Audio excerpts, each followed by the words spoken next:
Governor, will you resign? No. No. I think it's normal. The kids were being poisoned by the water they were drinking here. The EPA knew about it. Your spokesman, your former spokesman, knew about it in July 2015 and sent an email about it. And you didn't declare a state of emergency until January of this year. A number of the residents that I've spoken with in Flint have said ultimately they want accountability. Again, I think it's normal. So as soon as I learned about it, we took dramatic action. Why not just immediately replace all of the lead pipes? That is not a short-term project. As the scope of the crisis has grown, residents have rallied, demanding the governor step down. Water comes with it, so tab, please do not drink it. As Governor Rick Snyder, what was you thinking? You should be departed for all the pain and misery. New the pipes haven't been changed in centuries. And it's the flag of my city in Flint downtown. Turned upside down, I'm thinking, what now? This is America, Jack, the great USA. They say by drinking this water is many go crazy. Rick Snyder, how could you apologize for taking lives? You're just a snake in the sky, spreading lies. In Detroit, Michigan, having water problems too. Could it be all them politics are in cahoots? They don't even care about taking one's life. But when a black do it, you give them 25 to life. Rick Snyder was born in 1958. That's the year the dog, but he'll have his day. Mama, I'm thirsty, but the water is dirty. You said it was safe to drink, but it's poisoning. People. You're now What's up? rocking with Terrence Sale on Flint's #1 online podcast, Flint After Dark. We speak for the streets.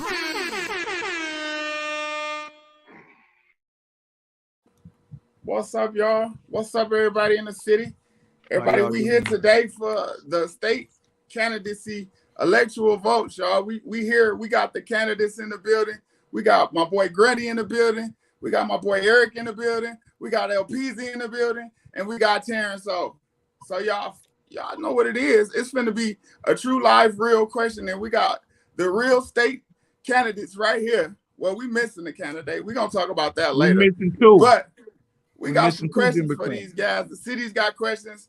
The panel got questions. We know the comments going to have questions, y'all. So if y'all in the comments and y'all have questions, please give us a second to answer your questions. Give us a few minutes to get our questions out the way, and then we're going to get to the comments.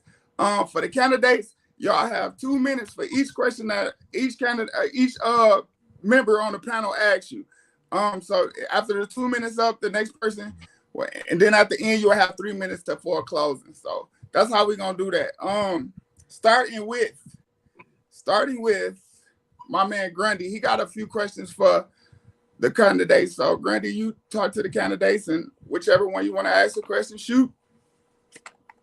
I'm gonna just ask one question now. I got several, but I'm just asking one right now. And my first question is: do you have a plan to bring money to Genesee County and Flint specifically? And that's to the candidate. Do you have plans? You want to go first, or you want to go first? Where you want? Thomas, you go first, Thomas. So my plan is this. I want to reach out to people that want to invest in the city, that want to come to the city. But in order to invest in the city, we got to lower the crime rate in the city as well. A lot of investors don't want to come here because there's so much crime here. And that overshadows all the wonderful things that Flint has to offer. So if we can lower the crime rate and get the people back in here that want to invest in the city, that I'm willing to do. I want to do that to reach the people to bring economic value back to the city. Okay. We understood that. Next candidate, was the question for both for the candidates or just Mr. Time? That's for all the candidates that are here. That are here. Okay. So, Mr. Jones, your turn. Well, recently, Ashley they just signed a deal here to put $300+ million into Buick City. So in like 10 years, we got 3,000 jobs coming here after all of those processes. It's a couple of processes. They got to clean the land up, which we're not going to talk about because that should have been done the day after they shut down GM 20 years ago, but we're not going to talk about that. And presently I am working with different temp agency trying to get our people some work, and we also are trying to get bigger and better contracts, and we're trying to qualify and connect Flint residents with it's some jobs here in Flint right now that we're trying to get staffed. So I'm working with that, but as a state rep, I will allocate to bring more plants like this solar plant that's coming. And I also will be looking into bringing businesses that can be up and running a lot faster. So yes, I'm all into that. Okay, let me remind everybody. Thank you, Mr. Jones. Let me remind everybody of the 2-minute rule, y'all. I don't mean to, cut you off in the middle of your campaign. And I know we intended to have 3 people. Mr. DeWaun Robertson is not here, y'all. He's not here, so I guess he felt like he didn't feel like he needed to be here for this. So again, it's a 2-minute question part. So you have 2 minutes to answer the question. Keep that in mind, candidates, while y'all answering the questions. I'm gonna come in with my question. The first thing that when you get in office, what do you decide to do? And I need you to give me a little bit of information about yourself, Mr. Harrison. I need to get a feel on, the first thing. As soon as, if you elected, if you turn state seat right now, what is the first thing you plan on doing when you get in office? Sitting down with the mayor and find out where the money is. Give them a chance to make the money accountable to the people of Flint. That's the very first thing on my agenda. Make the money accountable that's been missing for all these years, accountable to the people of Flint. If it's not done within a certain time limit, I'm calling in the AG and we bringing the boys to find out where the money at, because people are being done wrong in this city when it comes to the water and their health and these pipes in the city. Okay, then. All right, would you like to answer the question too, Mr. Jones? First thing you're gonna do when you get in office. The first thing I'm gonna get in office, well, before the first thing I'm gonna get in office, I'm gonna ask my people what y'all want me to hit them with first, because I'm gonna go in there and I'm gonna let Lansing know that as far as the representative is 109 of us, 110 of us, so it's 109 more of them. I'm gonna let the senators know that I am here and I'm representing the water world. Like I just told y'all earlier, my number one goal was to bring big business into Flint. And what I mean by big business is we need to be bringing in billions and trillions. I'm all right with these barbecue stands and TV show, but being that is accomplished and I can work on converting that AC plant, I'm concentrating on justice. And I'm finna hit them with introduced language to have 75% of all Flint water accounts paid until the water in Flint is tap drinkable. And they have a $15.8 billion general fund right now and an 18-point-something billion rainy day fund. So $30 million a year ain't going, and guess what, y'all? Okay. I guarantee it's only going to be 1 year. That's time. They will fix all our stuff. Mr. Eric, do you have a question for Mr. Jones or Mr. Harrison? Switch to the next window. Go to sleep. Yeah. I'm using voice recognition, so I'm just giving it commands. Okay. Yep.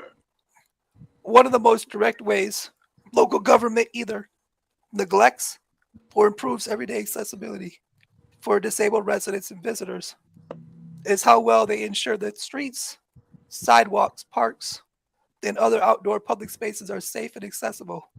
What should local governments do to improve pedestrian safety and accessibility? That is for both candidates. Both candidates. Did y'all understand the question? Switch next window. Mm-hmm. Okay, go ahead, Mr. Harris. Well, we're gonna look at the areas that focus and need the most attention. If the sidewalks don't have like the slanted ramps on them already, you can't go into a building without having to press a button. Elevators should be wheelchair accessible, wide enough for you to get in. Even the doors should be wide enough to be wheelchair accessible. That way you don't have to worry about trying to squeeze in the door. I do understand some people have bigger wheelchairs than other people, and some of them are mechanized so that they can. People who are handicapped in accessible way had to rotate through those doors, and they kind of narrow because they fit to a standard. They can be widened for people in wheelchairs in that area. As far as the road goes, the road should be getting, that's either a state level and a city level as well. So the road should be being paid with the money that's being given to them from the state to the city to make the road accessible and smooth, so people in wheelchairs don't have to worry about being bumped around so much. Okay. Yep. Go ahead, Mr. Jones. Excuse me for 1 second. I got to keep on ignoring his phone call. My brother, he want to pick the worst time over the day to call me back. When it comes to disabilities, I'm in on a lot of different ones as far as mental, physical. Far as this portion of it, for your question, as far as public stuff, I would allocate for funds to upgrade all of our public safeties for y'all. I would widen y'all parking spaces. I would add more parking spaces for more of y'all to be able to park. I would improve and repair any sidewalks that need to be done. And far as on financial end, far as that, I will be joining all subcommittees when it comes to disabilities, because y'all are underfunded and everything. So I am definitely gonna be communicating with you, because do you live in Michigan? Yes, Flint. Okay, I'm going to be communicating with you, because when you have any issues, I'm going to let you know when those subcommittees are meeting, and I'm going to give you the ability to come up there, and I help you get up there, whatever, so you can express yourself. Because a lot of our stories, I'm going to say our because my voice gets silenced also. A lot of our stories ain't getting in their ear, and I will grant you the opportunity to get in their ear. So yes, and far as locally, I will direct you or communicate. Okay, Mr. Jones, that's the 2 minutes. LPZ. Thank you. How you feel today, brother? Man, I'm good, man. I'm blessed. You know what I'm saying? So I'm always happy to be here. You know, thank you for the candidates for coming on. My dog. You know, you got any questions for the candidates, man? Yes, because see, my man said something. It sounded like funding the police. And so Ashanti just asked the same question I was about to ask. What's your strategy for getting crime under control in the city? That's you, Mr. Harrison. I think he's talking to you. That's both of y'all. I'll answer that one first, because he's been answering all the questions first. So go ahead. No, you took your whole 2 minutes on every question. Mr. Jones. Here we go. Okay, I got a lot to say. I got a lot to say. answer the question? Come on, wait. Yeah, I'll answer the questions. But as far as the crime and stuff, and Mr. Harris, I would like to invite you. I didn't get a chance to invite every candidate know about this concert that we host in America, No More Tears, at 6 o'clock at Ballinger Park. You're welcome to come. I'm reaching out. I'm reaching out to these young men and young women, and I'm challenging them to think about how the city of Flint will look in 20 years when their grandkids are running the street, because they got to, just because all of these guns is available, and I will be strictly for getting these big bad guns off the street. All of these 100 rounds shots in 1.5 minutes, we got to do something about that. We don't need them in our streets, and I'm strictly against that. So I will definitely be standing up against that. And as far as the Flint Police Department, I'm going to work with whoever write these grants for the state police department, because that is a bad person.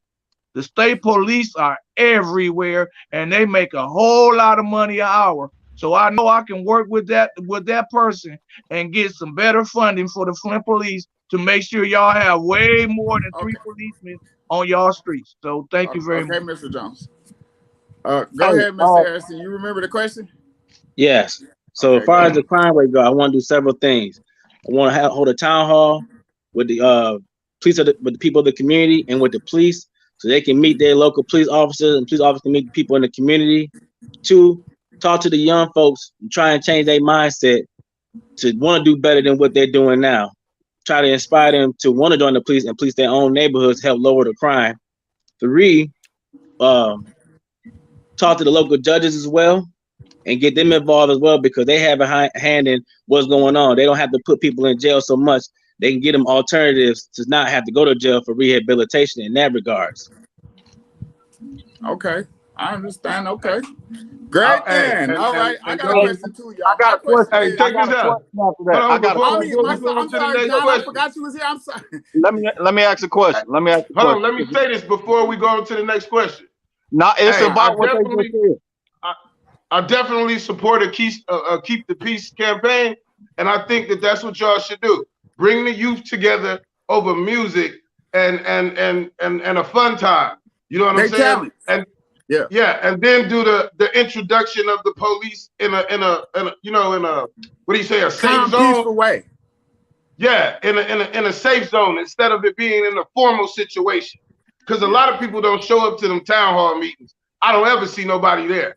You know, and then when it comes to the parks, whenever we're doing something at a park, the police are there policing it instead of being a part of it. You know what I'm saying? Okay. So I think a Keep the Peace campaign would definitely work for the city. So I want to ask Mr. Jones if I heard it correctly. Hold on. I mean, Mr. Terrence O got a question over here. We got to get to Terrence. We forgot Terrence. So y'all just gonna jump over. Go ahead, Terrence. You sure how to forget you? Hey, go ahead, Grundy. Go ahead. You don't want to answer your question? About what your response was to the guns. Are you saying that you don't believe in Second Amendment? No, I'm not saying that, but I don't believe in us having those guns out here legally and available for these kids to have. No, I don't believe in that. I don't believe that these killing machines is needed in our streets. No, I'm not. And then I'm looking at the future. If right now, and let's just keep it real. Y'all talking about a neighborhood watch. I'm 50-something years old. And when I was growing up, my grandma was the neighborhood watch, and her friends was the neighborhood watch. And I'm sure she had a shotgun too. And you talking about being a neighborhood watch facing somebody that can shoot 100 rounds at you in a minute and a half. We got to get those guns off the street. Period. They got to go. Oh, okay. Hey, we got DeWaun Robinson in the building, man. Hold on, let him do his introduction. Hold on, let's start over again, y'all. We're sorry for the inconvenience, but Mr. Robinson, DeWaun Robinson, can you please tell us your name, your occupation, and your reason for running in 2 minutes? Because we're giving you 2 minutes to answer questions, and then 3 minutes at the end to give your closing argument. Your name, your occupation, and why you running for the Senate seat. I mean the state seat. Yes, sir. Definitely, my name is DeWaun Robinson. My occupation is Artistic Vision Enterprise. We have a social enterprise organization here in the city of Flint, established back in 2014. And the reason why I'm running for a state representative is because, I've sat down and heard a lot of people kind of get a conversation about what we need based on the needs in our community. And we've sat at these tables with legislators. We sat at these tables with the same folks that we look to make a difference with city leaders. But then nevertheless, man, if you want something done, you got to do it yourself. So we stepping up and we're doing what's necessary in public policy to make a difference here in the city of Flint.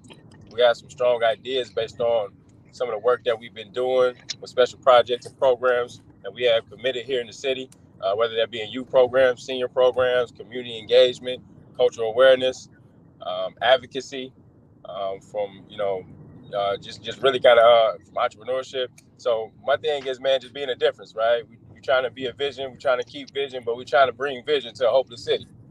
And so everything that we represent, that was a hell of an accolade you just ran down. Hold on, we got 2 minutes, bro. I'm sorry to cut you off, but we only got 2 minutes to answer each candidate question. So I want to go back and you on. Everybody get a warm feeling of who this is. DeWaun Robinson is in the building. We got all 3 candidates in the building, y'all. Mr. Harrison, Mr. Thomas Jr. Harrison, Thomas J. Jr. Harrison, and Mr. Richard Jones, y'all. They all in the building today. So it's Harris. The question's gonna go back to my dog Grundy. Grundy, you got a question for either of the candidates? Go ahead and shoot. I'm gonna let Eric say something because Eric said he wanted to say something. Yeah, off the question that he was talking about guns. It's always guns as the main focus. But why, when something happens, they always say, "Go to sleep"? Sorry, they say mental illness.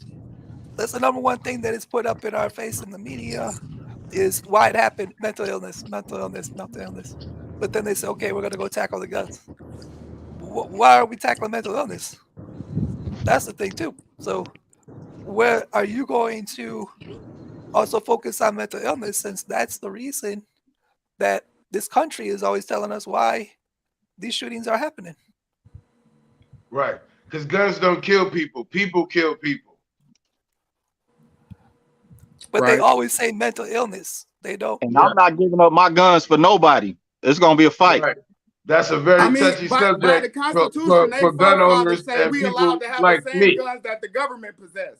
Now, the Constitution is something that we're not supposed to be able to argue with because it's the law of the land. But some laws need to. The thing we need to focus on is not blaming our kids, because suburban kids kill too.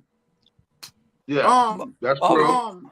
You know, like it that's what hurts, when we blame our kids for our lack of teaching. Yeah. I'm not gonna I get back into the questions, y'all, because I had a question for the candidates too, y'all. Downtown, I feel like the city council building has turned into a mockery. I call it the Genesee County Housewives. It's a lot of bickering down there at state seats. What would you do if you got in the office and they can't find an agenda that benefits the city? What would you do to stop that? All the candidates, starting with Mr. Robinson.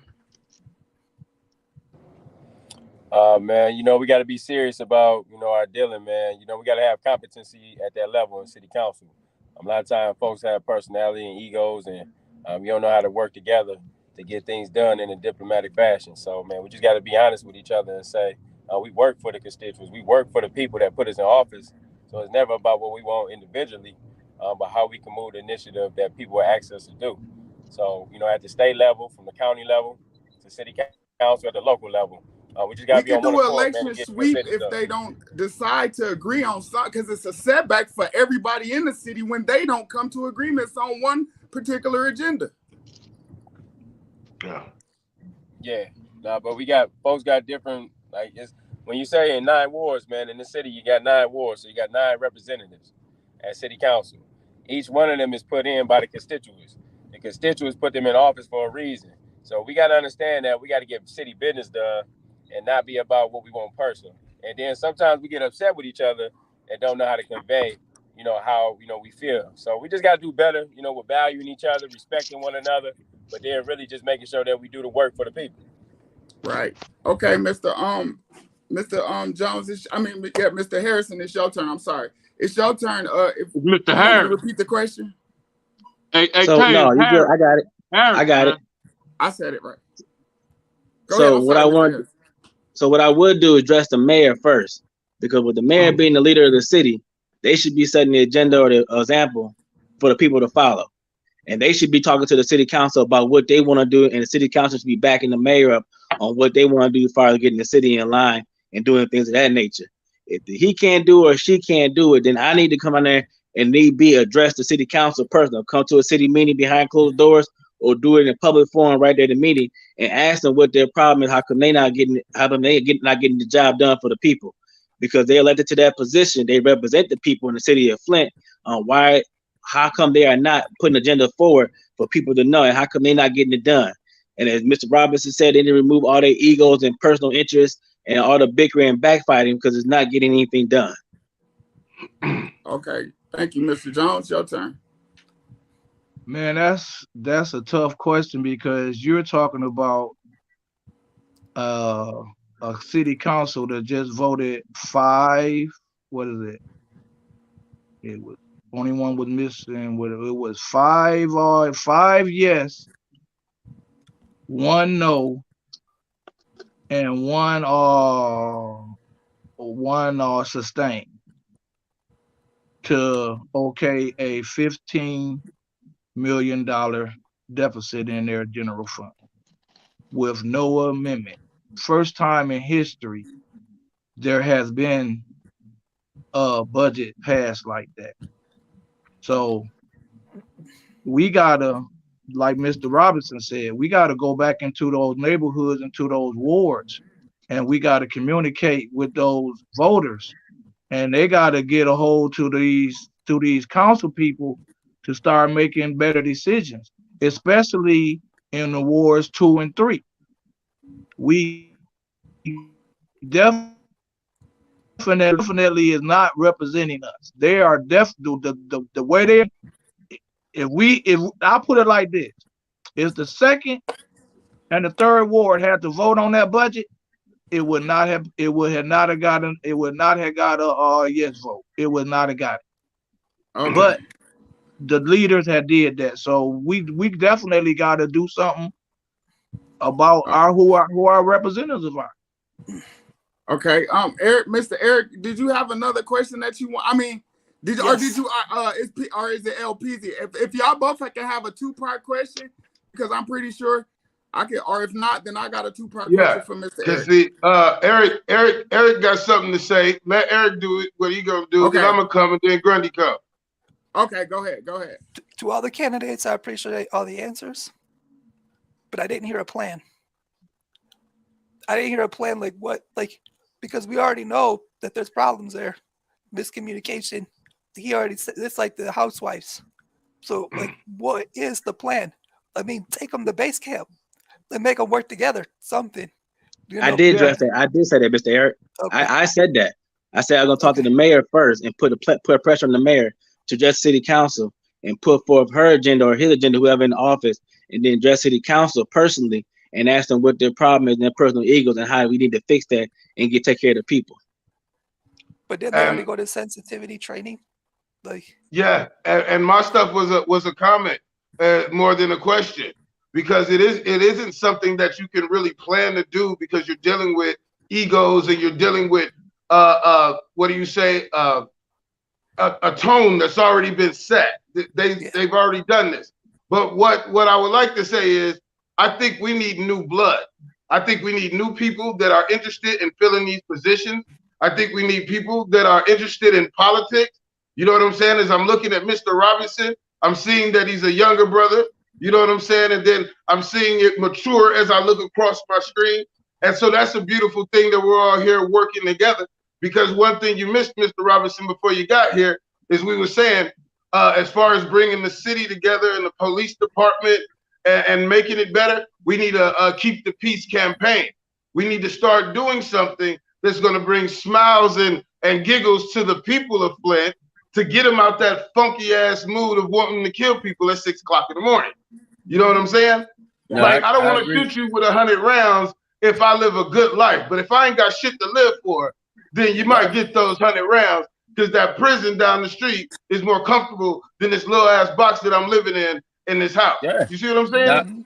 I agree. I agree when you talk about a plan, man. Like, the reason why I say, man, we got to really honestly value each other. And sometimes, in our community, man, it's us, right? We the ones out here, perpetuating the activity. So what we have to do is start valuing who we are, valuing our community, take pride in what we're doing in this community. And everybody have to say, like, man, I play a role. Nobody is bigger than the other. Nobody has bigger platform than the next, because at the end of the day, man, it's like we all have to go ahead and benefit. We all have to push this city forward. So, even when you're talking about roles in the city at the state level, you want to support the activity at the local level, because that's the most important government we got. And then when you talk about a plan, when you talk about we may need to get new blood, like a lot of folks that's on city council right now, it may be ignorance, but then at the same time, the folks just don't have the city at heart. We really need people who really care, but they have a real vision, but then also can play the part. Like a part of the plan is what we, I like what we talking about the plan. I enjoy this conversation. I appreciate what we talking about. We have to have a plan for this community, because these young folks that's out there that's perpetuating the behavior and activity, they don't see no vision. It's hopelessness, right? So they just doing Yeah. whatever. And we deal with them on a day-to-day basis. They could care less. We got to find interest within ourselves, but we got to make sure that we have something that these people can look forward to. And then also engage them. Engage the streets. Make sure we a part of this. Like when folks is at the table, then if we clean up our area and we at the table, then we help pushing the mission forward. We ain't trying to distort because we protecting it, right? True and that's indeed. how we have to get to these young folks today. Mr. Jones, I had a question for you, sir. Just a quick question, real quick. Would it make sense to push the agenda to add the Board of Education to the City Council? Let it all be one, so we don't have to worry about who's doing what with the Board of Education money, who's doing what with the city funding money, who's doing, do you think that would be a better decision? And if you were in office, what would you do to accommodate these problems, Mr. Jones? This is just a question for him. I guess I just jumped over then. Well, far as the Board of Education, far as they funding and mentioning what you talking about going through city charter and all, you talking a whole bunch of moving parts when you talking about doing something like that. You got to work in the state, see. But far as a state rep, what I can do is I can allocate funds for them, for funding for different programs or buildings or stuff like that. But far as changing the way they move and stuff, you gotta work on changing the charter for all of that. You just can't, go into the city council will have to go through the charter to change that. Everybody have a set of laws that they have to obey by, and that's the number one rule far as doing what you would like done. Let me ask you this real quick inside the question. They have a board and the city has a board. If they come to an agreement, a deal, strike a deal, we have enough fundings for the city will fund the education, and the education getting funded like vice versa. You see how that works? That's what I was saying. The city is seeking funds for themselves, and the state funds a lot of the city programs and projects, and they also funds the public schools. Now, as far as helping the public schools, we got to start all the way back to, first of all, we got to deal with these parents that have these kids in these Flint public schools, and we got to keep them happy. And we need to sit down and talk to them to see how they're going to keep their kids in these schools. Because while we doing all of this talking about building schools and stuff, you got to look at the laws that have been passed, which allow these schools to be packed with Flint kids. The problem with Flint public schools is that most of their children do not go to Flint public school. And another thing that we got to do, we got to get down and we got to talk to those parents that took their kids out of Flint public schools and see what it would take to get them back into Flint public schools. And then as state representative, bring those programs into those schools. Okay, Mr. Jones, that time is up. Go ahead, LPZ. You had a question or a comment? So I would like to speak from a first person view. So I'm a kid that was born and raised in Flint, Michigan. Reason why I've been able to become as successful as I am in life is because I was always educated. Every summer, if I wasn't at the Sylvester Broom Center, I wasn't at the Skills Trade Center, I went to small engine repair. We had wood shop and all those Sylvester Brooms.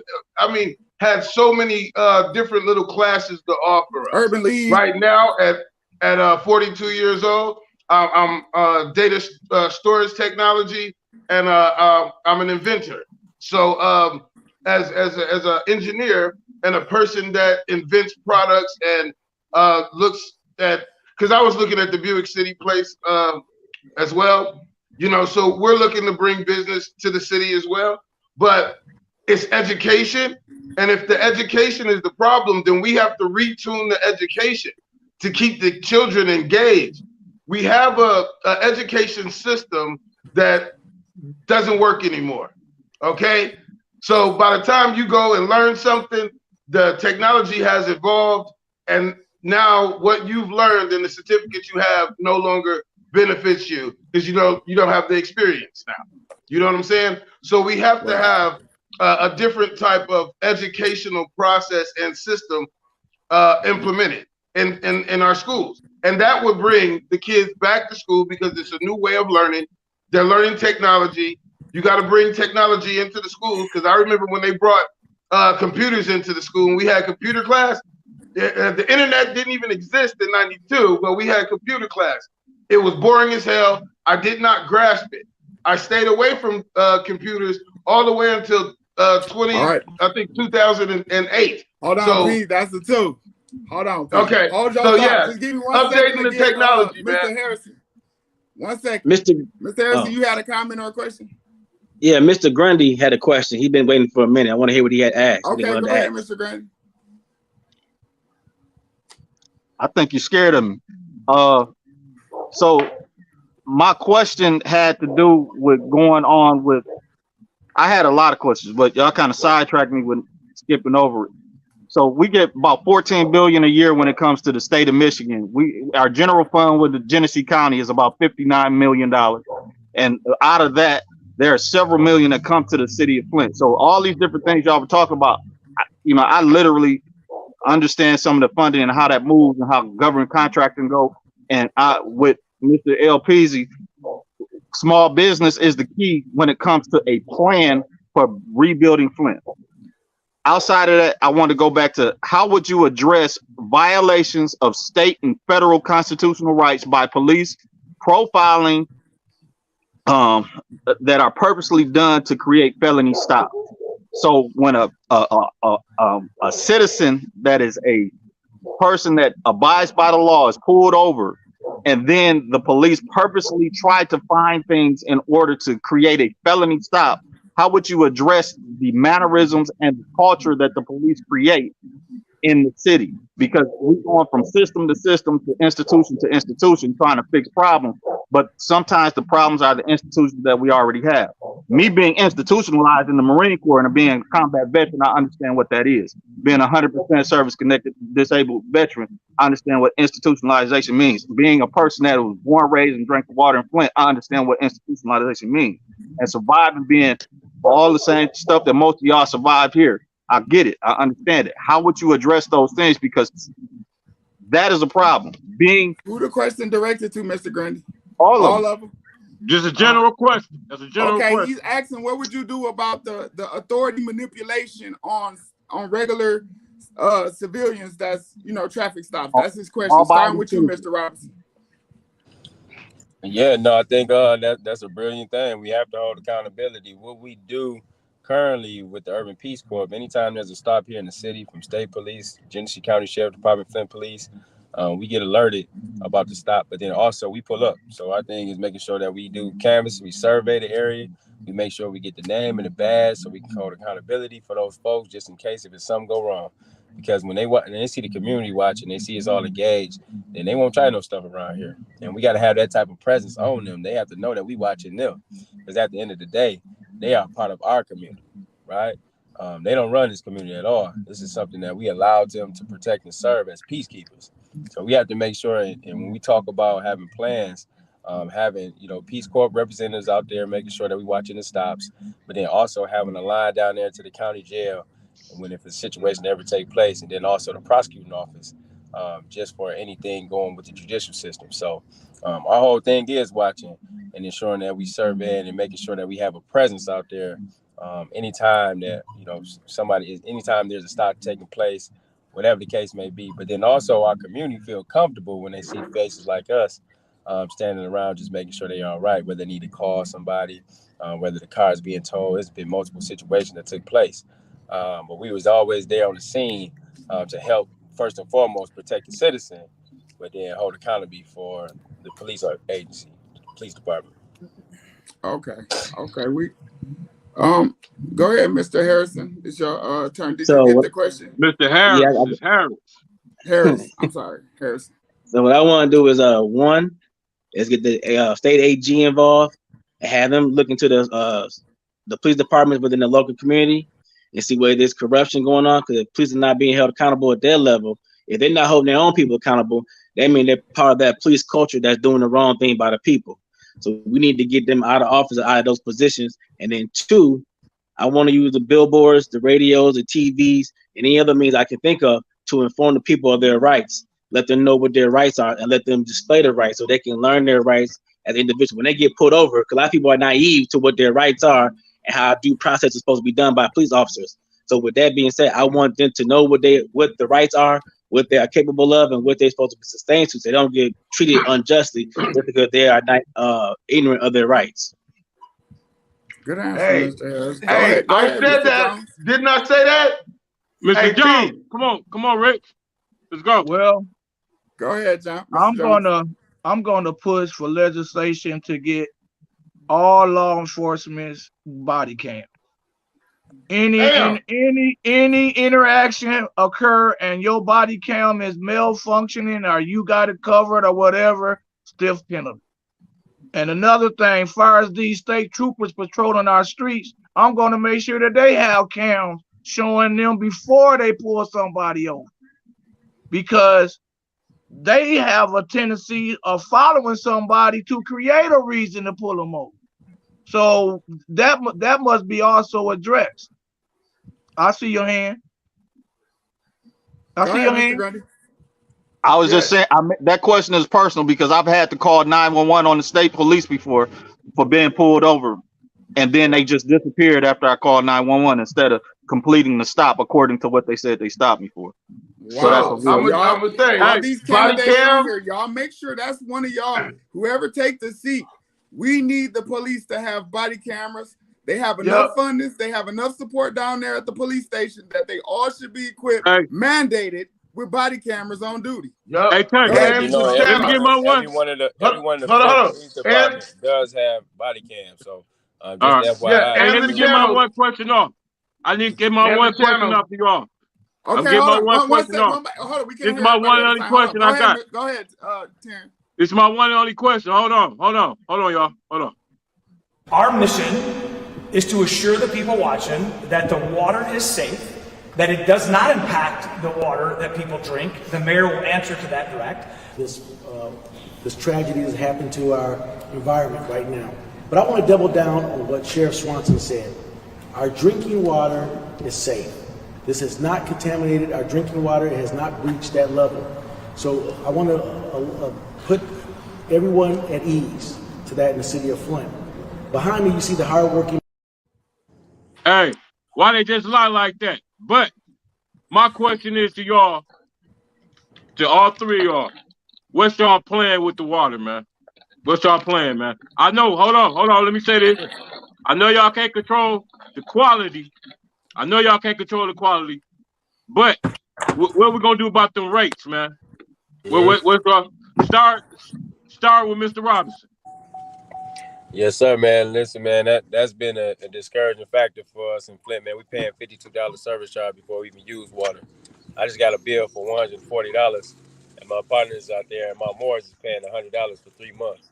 What we got to do, man, is be really serious about addressing legislation. We surrounded by bodies of water. So we have, partners in California and Nevada, but they are trying to build a pipeline to the Great Lakes to be able to, get some source of water out there because it's a desert.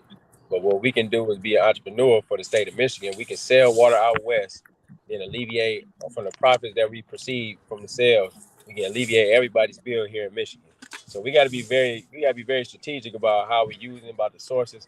Because currently Nestle is using the water and getting the water from the Great Lakes for pennies on the dollar and selling it right back to us. We just ain't nobody holding them accountable. So what we should do when we talk about a plan, we should definitely alleviate the plan by outsourcing the water, because we have 3% of the world's water that we sell anyway through the Great Lakes. So we can be able to put ourselves in a position to be in an entrepreneurship position to be able to sell water, to be able to eliminate our bills. But then when you talk about the quality, we can do something about the quality. The thing is, we changed 18,000 service lines in the city of Flint. That's half the problem because we didn't change everybody's home lines. Like the house lines, I had to repair all my house lines. That charge is left on the homeowner. what we got to do is build some relief. And we talk about making sure that we make Flint whole. We got to make sure people's properties, their property home lines is replaced. And also they get also reimbursed for the damage that took place in their homes.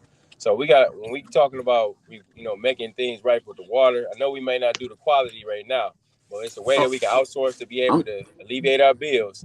And at the same time, we can replace everybody's home lines. I'm sorry to cut you off, Mr. Mr. Robinson. Again, 2 minutes, y'all. It's a 2-minute rule. I'm sorry. We thank you. We gotta go to Mr. Harris.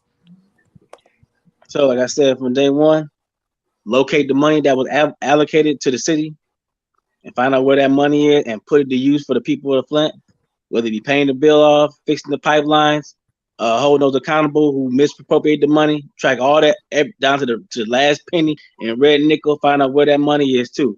Now, from an environmental standpoint, you can use clams and oysters inside the lake, the water, help clean the water naturally. You can do that naturally. That's a natural thing you can do. So if we can import clams, like you money to import clams and oysters to help clean the river and filter it out, that's a natural thing like that. That's something we don't have to spend money on, but it will help in the long run in the ecosystem as well. Thank you for that advice, too. That was a fact. I looked that up. That's actual truth. Go ahead, Mr. Jones. I'm speaking from a straight up water warrior standpoint, and I would produce legislation that would pay every water account that was paid from citizens of City of Flint from 2014 up to 2023. I would reimburse them their money. And I will also stand with the it's a couple of people right now that is trying to challenge in that KWA bond. I would stand with them. And I definitely would support that because that's 60% of your water payments right there. And we have been really done wrong when it comes to and misrepresented. We really haven't been represented from the state representative seat in 6 to 8 years, like 7, all going on 8 years. It's time that we get represented. The things that we've been talking about should have already been done.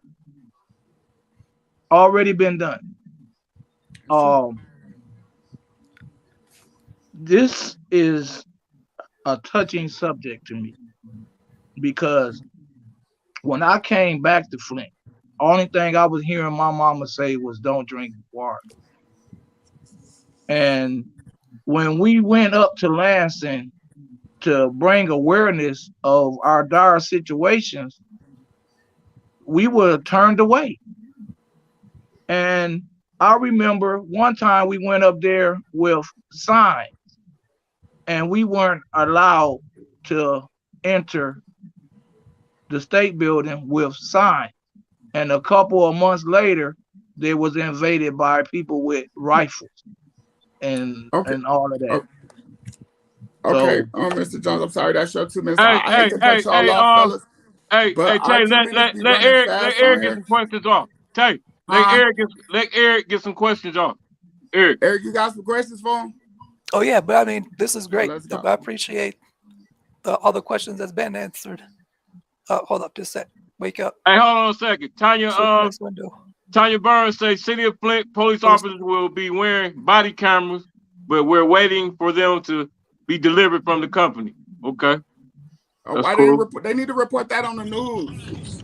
No, what happened was that situation with Lowe, D'Angelo Brown, when he got assaulted over there on Pasadena.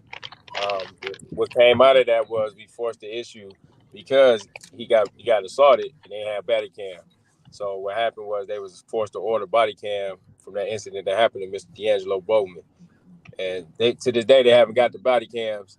So, but we did push the issue. They should be wearing, all Flint police should be having body cam here soon. All right. Hey, would you get it mandated? Would you get it mandated that they wear body cameras? Let me read this other comment, Jay. Hold on. Let me read this other comment. Nori Braswell says, body cams are manipulated and departments work together on the body cam. Body cams is not going to do anything to fix the major issues. Okay. I don't know about that. Oh, hey, and then one thing about the water situation that ain't nobody brought up is why don't we just rebuild and redesign the damn water tower? A new water tower will help, and you can build a filtering system to filter out the water tower. The old water tower was reactivated and caused the contamination, right? Yeah, the infrastructure, the what? I understand it came from the tear the water plant. motherfucker down and build another one. And they didn't treat, and they didn't properly treat the water. When they made the switch to the Flint River, the water was corrosive. Yeah. That's what happened. So that was a proposal by and putting on dilution. It caused corrosion. But the governor that's Snyder solution. said, Yeah, that's what I heard. Yeah, that was a proposal from my company. Hey, you know what I'm saying? Because we're building clean water. You ready, You know Eric? what I'm saying? You ready, Eric? Yes, sir. Eric, you ready? Yes. Come on with it. This is for all three. Hundreds of thousands of people with disabilities are paid less than minimum wage for their hard work under an outdated provision of federal law, labor law from the 1930s. My question is, would you support ending the sub-minimum wage? Wake up.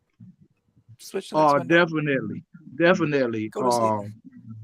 Definitely. I have taken care of mentally disabled, and they definitely need an upgrade in their monthly pays. That SSDI, they definitely need to increase those. They need to give them livable payment, and they need to do something with their qualification list too, because that's kind of strict. It's a lot of people with disabilities that ain't getting no assistance out there. So we also need to look into taking care of them as well. And you are very right. And then, like I told you, when those subcommittees come up, I'm gonna let you know. And I want you to be there, and I want you to be able to express yourself, because you're not being heard, and you haven't been heard for years. Can I clear up the question before Mr. Harris?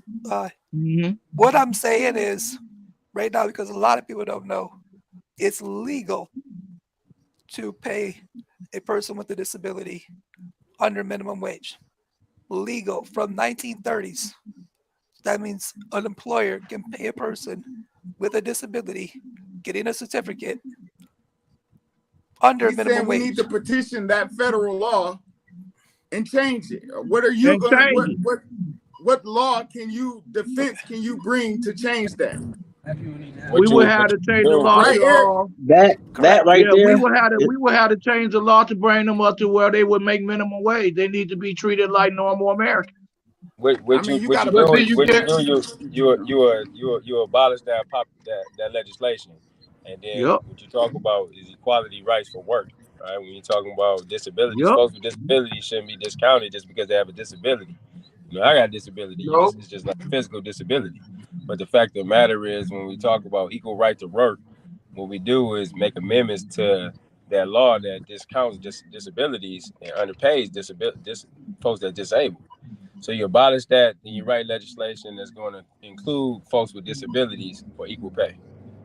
And then at the same time, I think we should be looking at how we create legislation to raise the minimum wage. To be honest, nobody can live off of the minimum wage. What we working off of as minimum wage today, it's just not going to work. You can't live like that.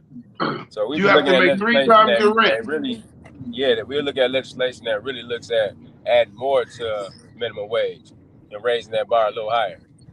I just wanted to say, I'm gonna get who was the next candidate, Mr. Harrison? Go ahead. To address your question, Eric, that is a direct violation of the 1964 Civil Rights Act.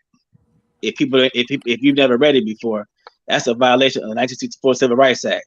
So that needs to be changed. That's a tool in law right now that can be used on your behalf and other people with disability have to conquer that law right now.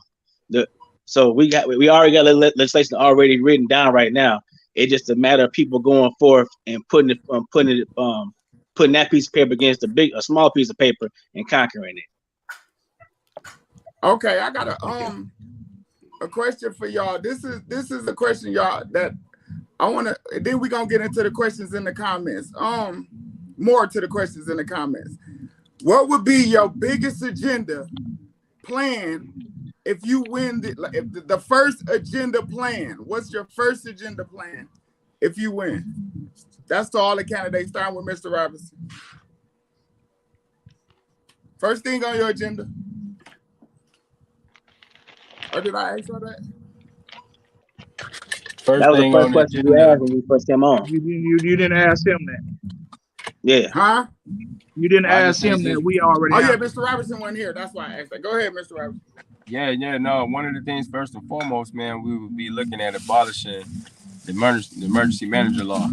When we talk about righting the wrongs for the water crisis, the reason why we was under this law because we had folks who, pretty came in the community, right, and really kind of, hand tied the government officials to be able to work. So we was under receivership. So what we want to do is abolish that law because that law is going into urban communities and taking over their assets, selling their assets, and those elected officials can't do nothing about it. So that would be my first piece of legislation that I'll be working on. Understand that Michigan is under Republican legislature. We got more Republicans in there, so you had to work with the House to be able to get those things passed. But that's the first policy that I would look to. And then also when we talk about education and then employment is part of the 100-day plan. Thank you. That's a good answer. My question to Mr. Grundy, I'm sorry. My question to you is Mr. Grundy, do you have a question for the candidate? I can wait till you get everything off. I got two important questions that I just wanted to ask. Okay, I just wanted to read the question I was in the comment. It say body cams are sounding that good, but your gays are talking in body cams like a big deal. I don't know who that is, and I don't know what they're talking about in this, but body cams is definitely, I feel like police should wear body cameras. There definitely should be mandated on every officer that's at work, because without them, before we even had body cameras, then you wasn't allowed to go against the officer word. If the officer said it was, then that's what it was. You didn't have no argument against that in court. I mean, being brown skinned, if you was a white man, then you had all the defense in the world. I don't know why, but I'm just saying it's just how the Constitution work up here. I did have another question, y'all, for the people who are state workers, that's under Michigan State. Would you find it necessary to make sure that they are HIPAA trained and make sure that they are MDHHS recipient rights trained for the mental ill people, like we talked about, like people who have mental illnesses? The manipulation from them people, I feel like they need to know our rights as well as their rights. I mean, we can start with Mr. Robinson. Go ahead. I'll start. I mean, yeah, because I started there y'all first. I'm sorry, Mr. Johnson. Definitely, I would fight for that and allocate for that, because it definitely needs to be done. They need to be a little bit humble, because I have encountered some negative people too. Because, like I said before, I have taken care of my mentally ill uncle before, and they don't get treated fair. Just to make a long story short, they don't get treated fair, and I would definitely be willing and able and going to do what I can to change that, the way they feel. That all of that training is very necessary. I feel it's necessary in all aspects of anybody. Are you familiar with HIPAA, Mr. Jones? Yes, that's how, like, care of the germs and stuff like that. Am I right? Which one is two of them? Is the one that I know is the one that you file fire as safety and germ contamination and stuff like that, spreading of disease and stuff like that. This involves a lot of different policies for workers, state workers, that's under constitutions for both rights, for the customer rights and for it's a law, but that they should know under any state worker constitution. They should know HIPAA and they should know MDHHS. And how to greet the customers and conflict deflation. Professionalism, that's in there. Yep. Okay. Go ahead. I'm sorry. Was you done, Mr. Jones? Yeah, that's it. Yeah, that's okay. It. Go ahead. We definitely need that, though. Real quick. Yes, I do support that. People being well trained and diverse in that, and I wouldn't just make it a one-time thing. maybe twice a year they go through the training to reestablish the training so they don't forget it and keep that training going on throughout the year. Okay, then. Go ahead, Mr. Robinson. Okay. Can you repeat the question for me? The question was, with state official workers, do you think that they should be trained in HIPAA and MDHHS recipient rights, or they shouldn't be working in that profession? Do you think that should be one of the qualifications of working for the state? Oh yes, of course. You have to understand HIPAA laws and understand that. I think we always need training to be able to better sharpen our skill set and understand how we can better serve the public. So, even going a step further, I think one thing when we get certified, we think that we done with learning and training. We want to continue to keep reoccurring trainings throughout the year, maybe 6 months, to be able to recertify, just so that folks is retaining their knowledge and we are following suit and we are complying with the state law. Okay. Hey, Tank, let George get his last 2 questions off, man, Mr. Grant. Go ahead, Mr. Grande. Member. So these questions, Mr. Harris still there? Hold on. I think we lost one. Here you go. He Harrison? back. He back. Okay. There we go. So now, this was a question from the community throughout. So it's not a setup. It's something that was asked to ask, but it's presented to everybody. Just listen to the whole thing. This question was suggested to be presented to DeWaun Robinson, but to be fair, it will be asked to the entire panel. How can you be unbiased and serve the entire 70th district when you are the president of a local Black Lives Matter chapter? And to everyone else, how will your personal bias and life experience not be hindrances in serving the entirety of the 70th district? Because we must remember that Flint is a very diverse community, not just Black and white, but a collection of beautiful people in all ethnicities and beliefs. Yeah, of course. I think more or less, I am an African American, and we understand the plight of African Americans in this community. So we got to stand up for what we believe in. So injustice happen to anybody, we're gonna stand up and we're gonna be advocates for. Just understanding that, man, right now, Black people are getting short end of the stick. We just gotta be honest. But then more or less, it's never being about bias, man, because I fight for all people. I'm an underdog and all this. So when you talk about being an advocate and supporting the causes, not just for Black people but white people on the east side. We got the Latino X population right there on Lewis Street. I used to be a outreach coordinator at the Latinx Center. So it's never about just one ethnic group. My thing is fighting for people. When we talk about humankind, the human race is one race. When we talk about it and just be honest and real with each other, we all is one. We just have to understand how we can work with each other to benefit everybody and make sure that everybody is having a higher quality of life. I can help you out too with that question, Mr. Robinson. Elliot Larson's law, Big Gret signed that last year. That'll help you out with that. Anyway, but I definitely want to make sure that I'm representing all. One of y'all want to take part in that kind of question? What's your hey, Greg, what's your next question? It was for being biased. Everybody ain't answered this one. Go ahead, Mr. Harris. My bad. No problem. So, from a military standpoint, 24 years in the military, I've had to work with white soldiers, Black soldiers, brown soldiers, Arabs, Jews, Gentiles, Christians, Protestants, everybody different ethnicity, different culture, different walks of life. So it's easy for me to say I'm not biased because I had to lead people in and out of war. That was my business as a non-commissioned officer. So it comes naturally. So I don't have a bias to anybody in the city when it comes to that.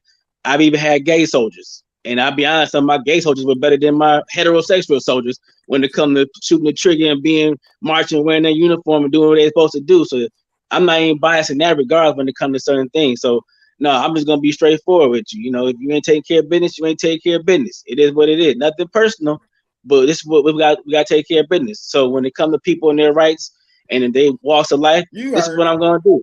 I'm gonna address the issue straightforward.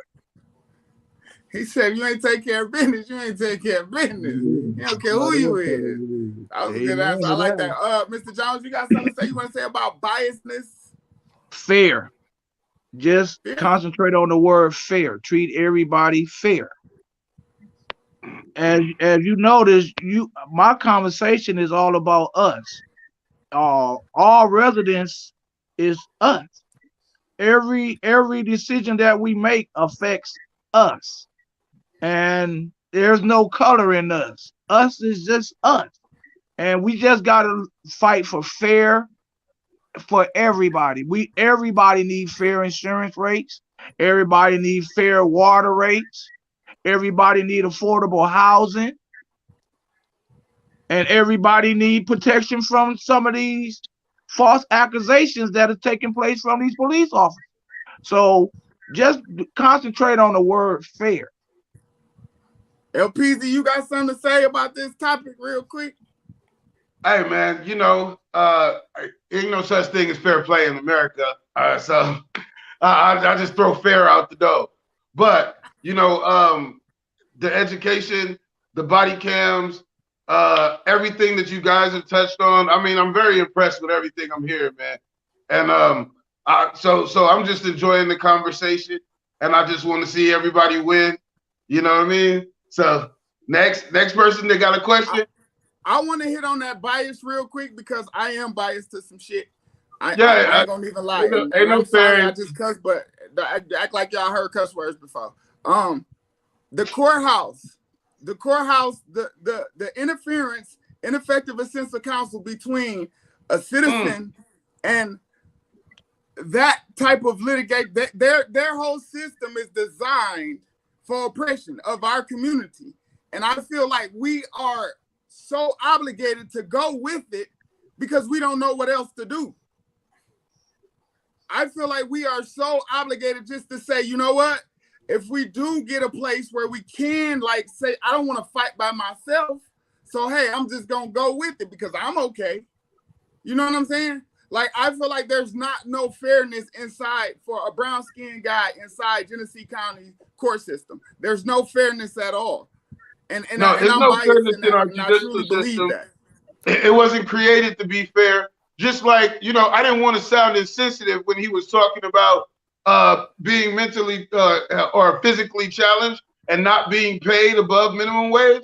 But the reality is the people that put that in place, their mentality is if you can't do, you only can do half the work, so you get half the pay.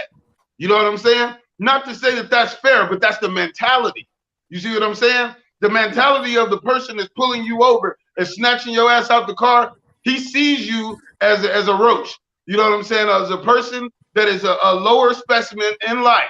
You know what I'm saying? He doesn't see you in himself or as that person. That's the sensitivity trait.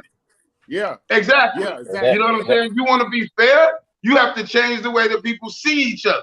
You know what I'm saying? Instead of seeing him as half a man or seeing me as 1/3 of a man, you know what I'm saying? Or see you as a man? See you as 3/5 of a human being, like the Constitution once stated. True indeed. By the Constitution, right. We You know honestly like that. That's why I say that it ain't nothing wrong being bold about who you are and standing strong on your principles and your ethics and where you come up in, right? So there's nothing wrong with that. But to be honest with you, you are right, man. We got to have sit-down conversations and have real hard discussions. So it's a real hard conversation that we have with this prosecuting office, who has historically overcharged Black people in this community and sent them off to prison, right? We have to be honest and say, this is the facts. This is not what we just feel, what we just want to say. It's this is what you're doing. This is in Genesee County. This is the facts. This is the road. We can see you guys want to go for a conviction, right? Genesee County had an 80% conviction rate, right? Because they give all these pleas out. But sometimes we have to understand that we don't never have to always take a plea. What we have to do is stand strong on principle, on rights, right? Understanding. I'm gonna give you a scenario though. Again, that's when the lawyers come into play because they have already made friends with prosecutors, and the prosecutor might say, "Hey, I want to dismiss this. I might throw this cat," but his lawyers say, "I already got him to take probation." But what we're saying is, when you talk about the balance in the judicial system, it is unfair. You're right. They are friends. The prosecuting is friends with your lawyer, right? And they dealing with you on the back end. And the judge is in cahoots with it all. So they work for the same department. We have to go ahead and we have to denounce that, right? We have to go and have those conversations with the judicial system, those judges. That's why it's important to have the right judges in there. We voting. We got to vote for the people who understand this community. In the separate, we got a circuit court judge that's coming up right now. That's a very strong seat. That's what we need to be paying attention to and voting. But then having these conversations with folks who want to get in that position, understand how they think, what's the mindset. And I think we just said about the mindset, that'll tell you all about a person. All right. Yeah. Hey, start with Rich Jones. Hey, George, ask your last question. I thought we was gonna do the 3-minute close up, y'all. George got one more question, man. That ain't got nothing to do with the 3-minute close up. George got one more question left. He got one question left. Start with Mr. Rich Jones. My last question is, what is or isn't Cynthia Neely doing, being that you're running against her for state rep?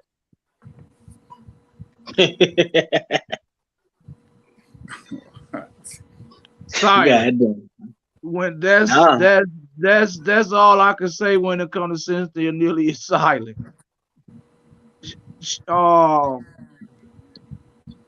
Silence, just pure silence. She ain't saying nothing, ain't doing nothing, ain't did nothing.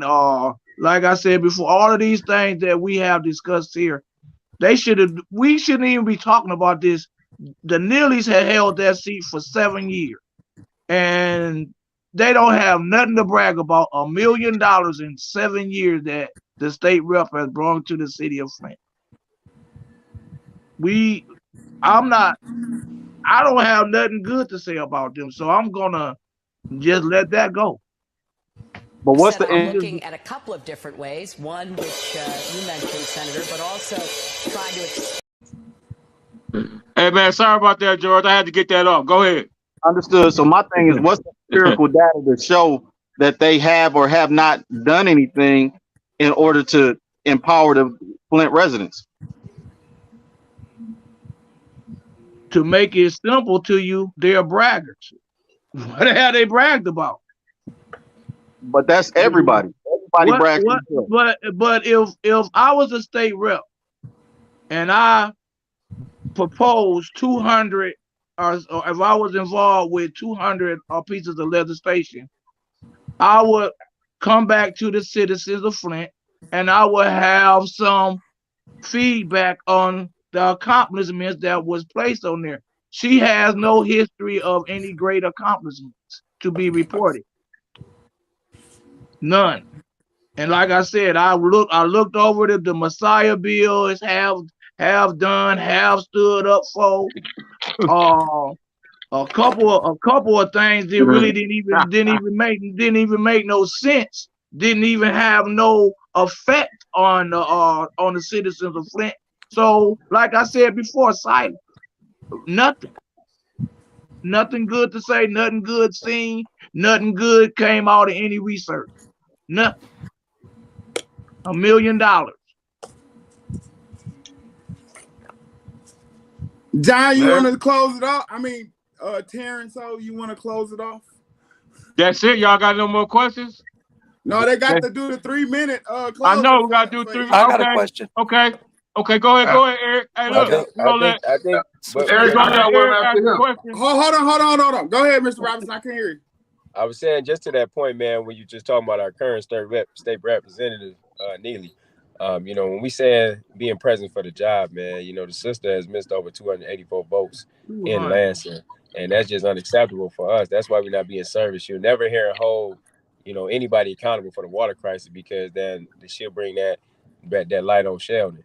But the thing is this, man, when you talk about representing folk, you got to be there to vote. When you missing federal water programs, you can help support our issues here in the city. When you missing out on educational votes, right, to bring dollars to our school system. When you missing out on economic opportunities, which, we got over 300 black businesses, over 300 black businesses in the city, but you have a number of small businesses here in the city, man, that need that support. When you're not looking at it like that and trying to support, allocate the dollars, and appropriate the budget to be able to help those initiatives, you just clearly not wanting to do the job. And let's be clear, man, this is something that she just don't want to do. She don't show up for these forums. She don't show up to have conversations.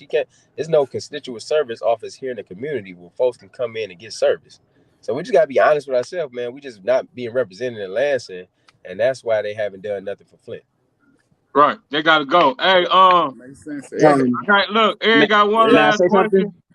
Eric got one last question, and then we're gonna do the close. We're gonna do the closing on. Let y'all do y'all closing on statement. 3 minutes. Let Mr. Harris answer that Mr. question. Harris wanted to respond too. Huh? Mr. Harris wanted to respond also. Okay, go ahead, Mr. Harris. Go ahead. So, as you all know, I'm not from Flint, and I don't know the Neelys personally, but what I have learned and gathered for information-wise, she ain't the sharpest knife in the drawer in Lansing on that state floor. I'm being honest. They say she can't read, she can't get stuff passed, so she not taking care of. She can't take care of the people in the city of Flint.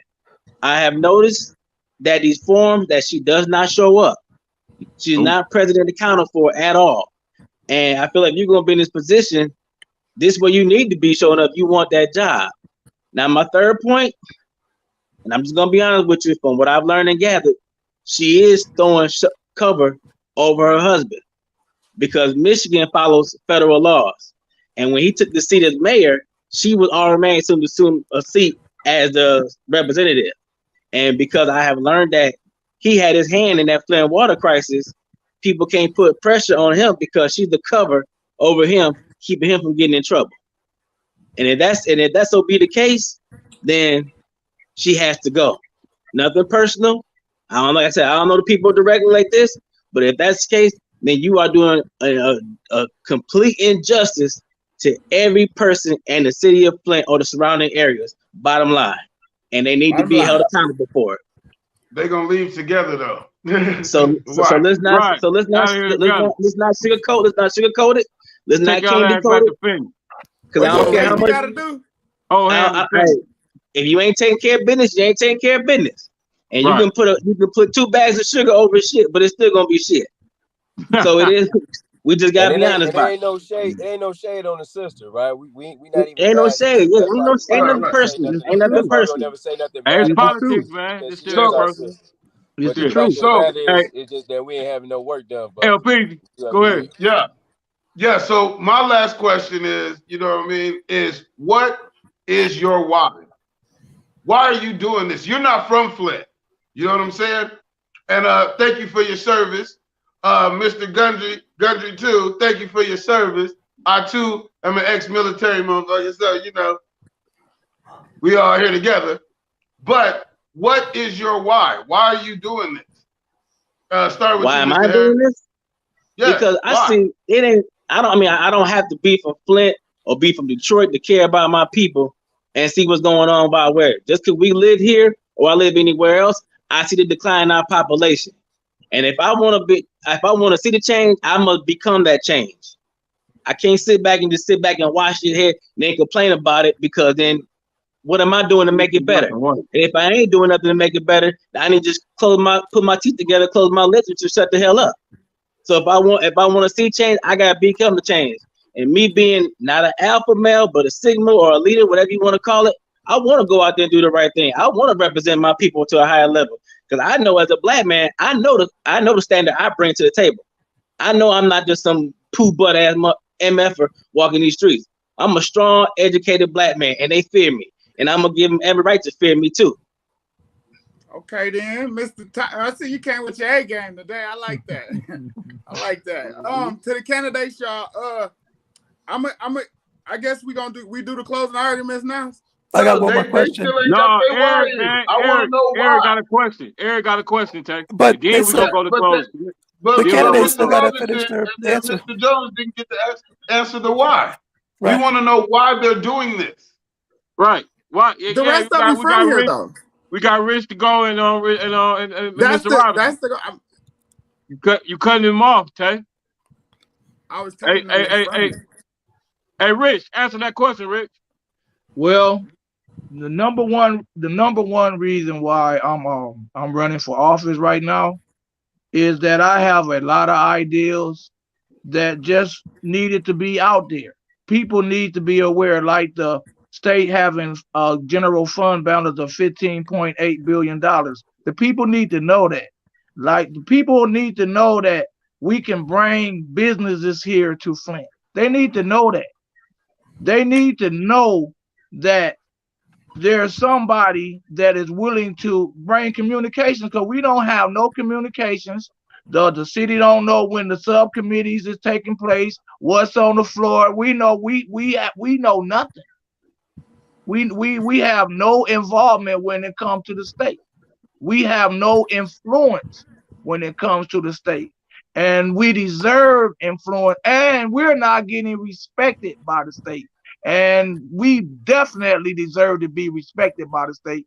And it's just time out for being underrepresented and underheard.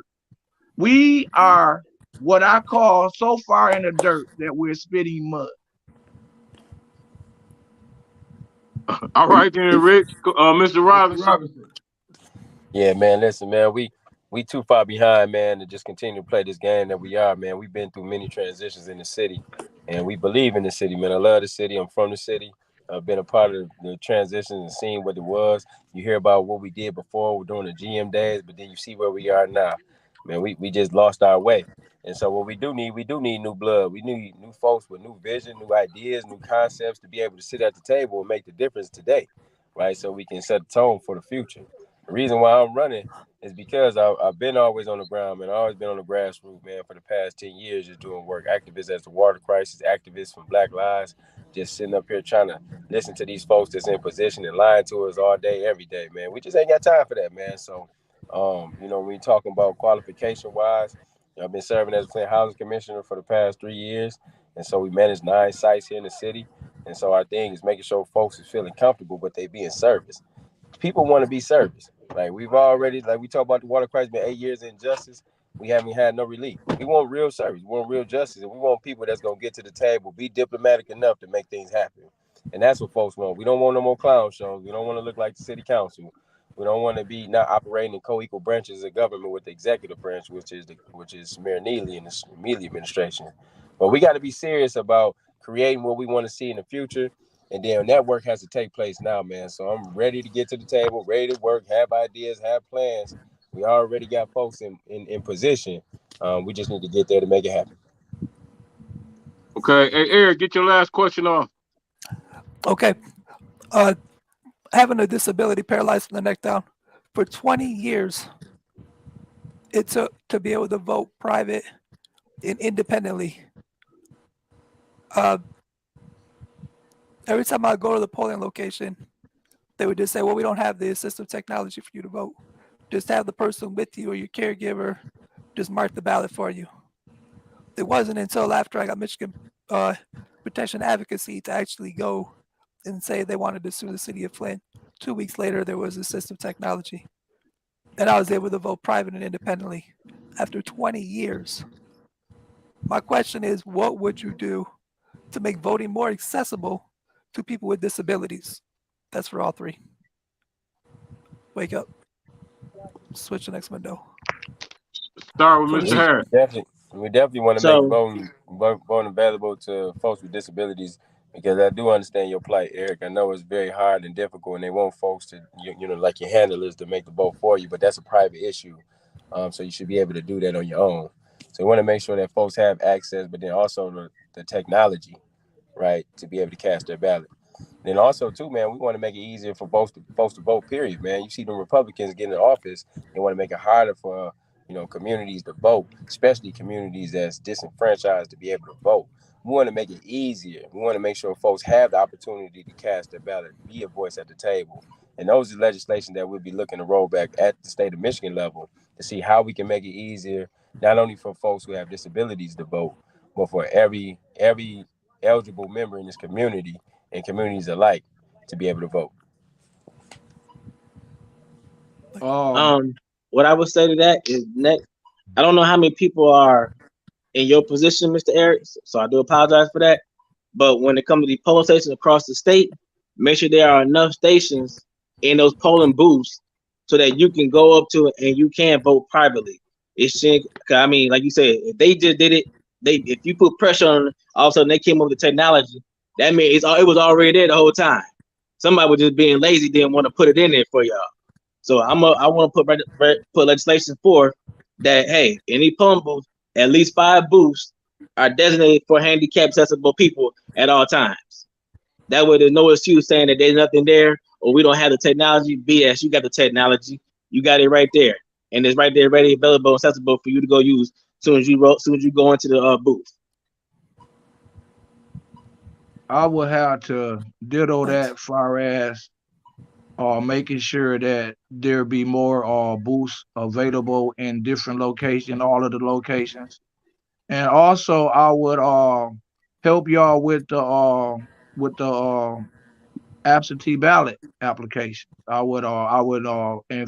Encourage them to make sure that y'all get your absentee ballot, and even far as for the ones that will have problem getting it back to the mailbox, I would try to tighten up that rule to make sure that somebody maybe came and brought you pick y'all envelopes up personally for that. So, because I feel every vote should count and every vote should get in there and every voter should have their privacy. So yes, I would advocate for everybody to have every polling station to have handicap accessibility for voting. But I also would, like I said, would encourage absentee voting and see if we can work some kind of way to make it easier. Because right now it's illegal for somebody to even touch your envelope and put it in the mail. So that would be an adoption that I would have to also look into. Okay, yeah. Right now we finna close out, y'all. So y'all last closing, we're gonna start with Mr. Harrison, and we're gonna move on down the line. The closing and end, y'all. This is the last closing. Why should we vote for you? Start with Mr. Harris. Mr. Harris. Got it. Well, like I said, I'm not from Flint. So I come with a straight, unbiased position. I'm from the outside looking in.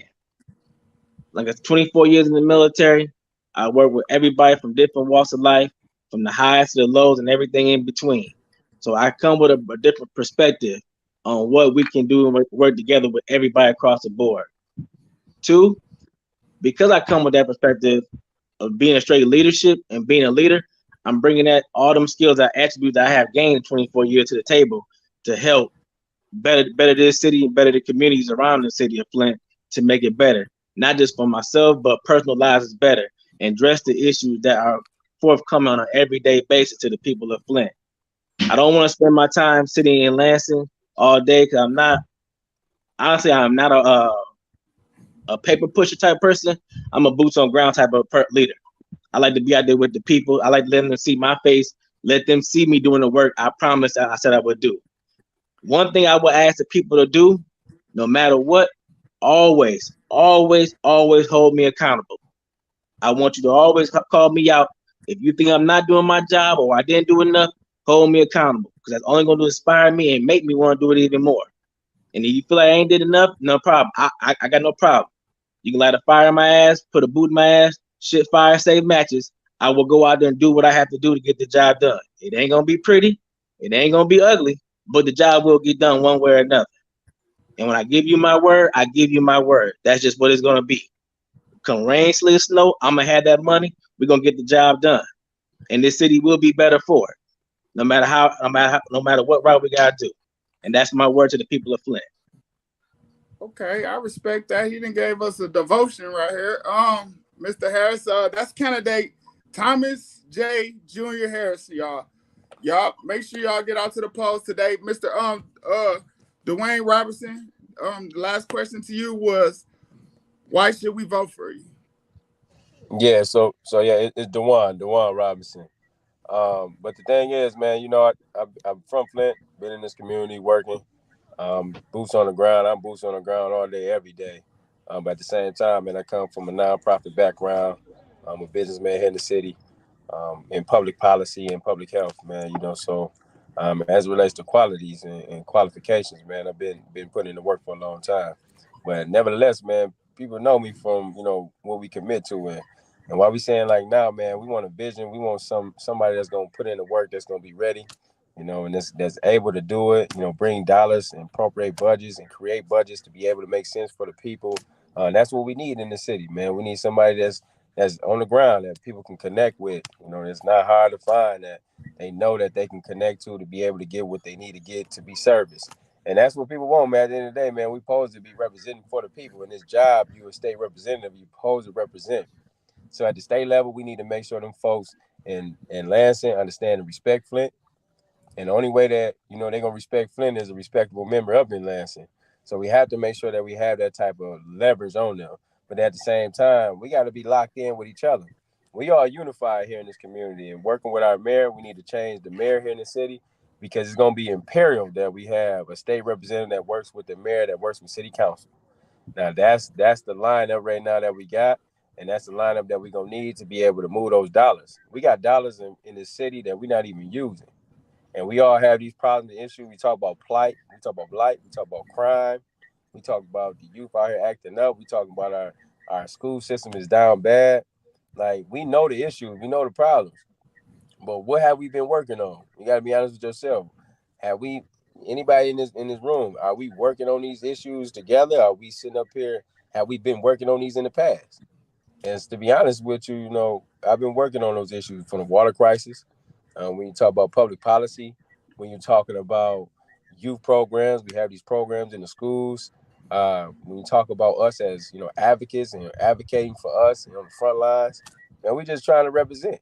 And so the community got to make a choice for itself to say what's best for this role and this position, who we can depend on, right? But then at the same time, man, I'm leaning on the community, because I don't want to go into this state position thinking about everything that I want to do.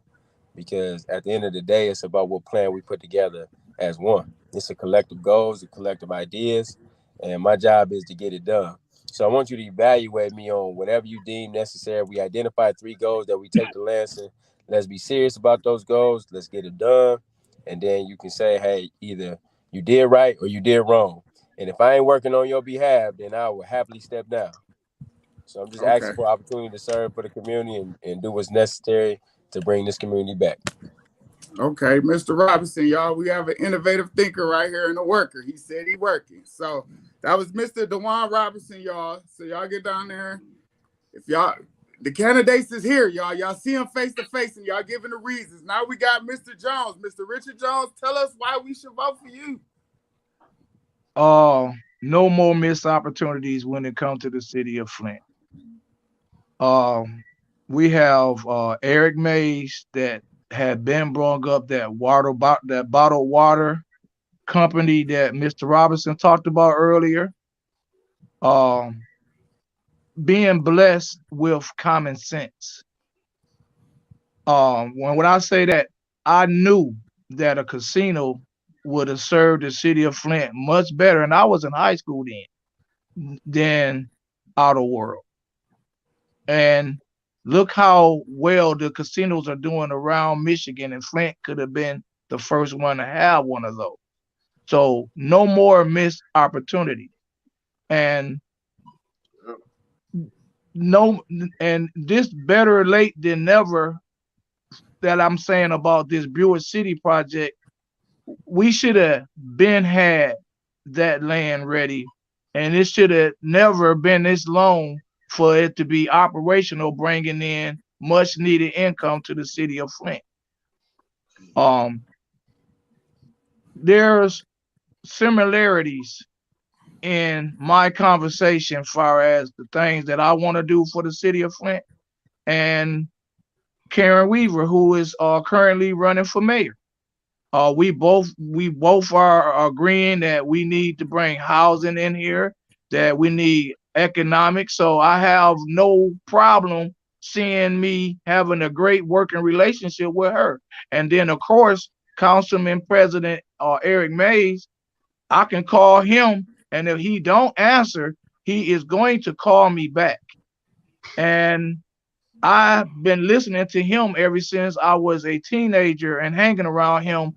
So I see no problem with making the moves and the adjustments, whatever it takes, far as preparing legislation, knowing what the city needs, allocating for it. I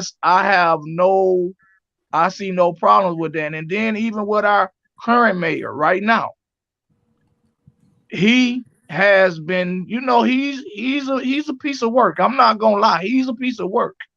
But I was proposing last year that we put $11 million this year into the water fund out of those HARPA funds. And it wasn't HARPA funds then, it was the Pandemic Relief Fund. They changed the wording on us that allowed them to do a lot of stuff that they're doing with it. But anyway, we put 11 million this year and we put 11 million next year, and then we zero balance. He was telling me about a month and a half ago, he was like, Rich, I got you. I've been listening. Watch, you're going to be happy and all that. And he just hit us with this $8 million into the water fund. And he's going to give $300 each to the residents of Flint. But that has been tabled. So I done made sure that it's in the air. We can remember, he done put $8 million into the water fund. And I'm hitting him with the street terminology. If your grandma paid the rent for 6 months, your landlord can't charge you for those 6 months of rent. So if you, instead of giving these residents $300 a piece, put all of that money together and add that with that $8 million and put it into your water fund, then you should be mighty close to $11 million. And then you should be able to go back and zero balance all of the residents' water account. It's all in the language of the pen.